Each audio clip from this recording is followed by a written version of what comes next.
Hi everyone, this is Kyle with Rosetta Tones, and welcome back to the fourth video in the Deciphering Music Theory series. Today we're going to be taking a look at scales, what they are, how to build them, and why they are important. Scales can be recognized as musical sentences. By knowing scales in many different patterns, you will be able to read music faster and learn songs by ear quicker.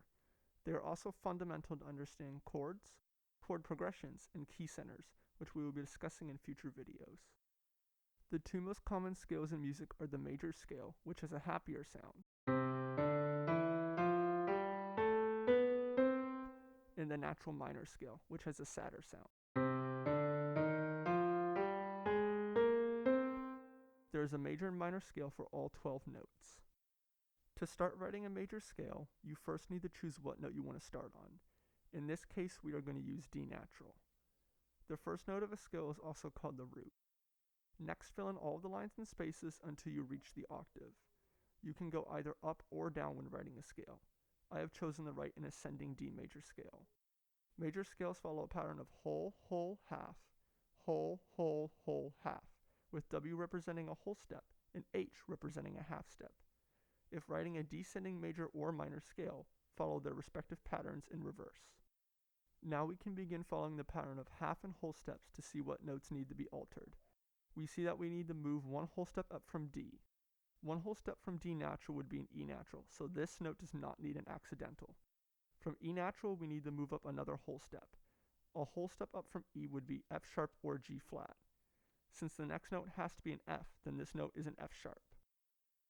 We now move up a half step to G natural, a whole step to A natural, and another whole step to B natural.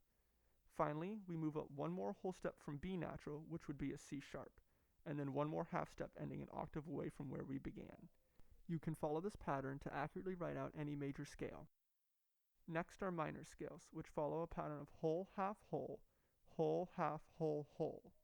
Again, start by choosing your starting note and filling in the lines and spaces until you reach the octave. We are going to be writing out the B natural minor scale. From B natural, we move up one whole step, which gives us a C sharp. This is followed by a half step giving us D natural, and a whole step giving us E natural. This is followed by a whole step giving us an F sharp, a half step giving us a G, and a whole step giving us an A, and finally another whole step giving us a B natural. You might have noticed that the D major scale and B minor scale share the exact same notes, just starting on different pitches. When a major and minor scale share the same notes, we call these relative scales. You can easily find a major scale's relative minor scale by starting on the 6th scale degree instead of the 1st. You can also find a minor scale's relative major scale by starting on the 3rd scale degree. When comparing any note of the major scale to the root note, we notice that every interval is either a major or a perfect interval.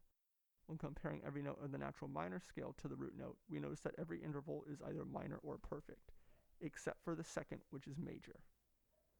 There are two other scales that are very common in music. These are the harmonic minor scales and melodic minor scales. The harmonic minor scale sharps the 7th scale degree of the natural minor scale. The D natural minor scale has the notes D, E, F, G, A, B flat, C, and D. D harmonic minor would turn the C into a C sharp, and sounds like this.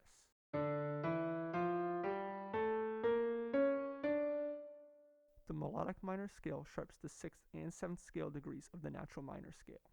The B flat natural minor scale has the notes B flat, C, D flat, E flat, F, G flat, A flat, and B flat. B flat melodic minor raises G flat to G natural and A flat to A natural, and sounds like this.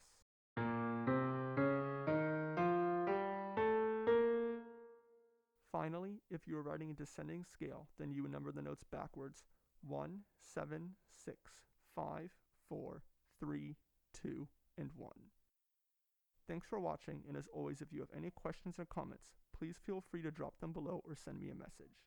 Follow the link in the description for exercise sheets and answer keys. Enjoy!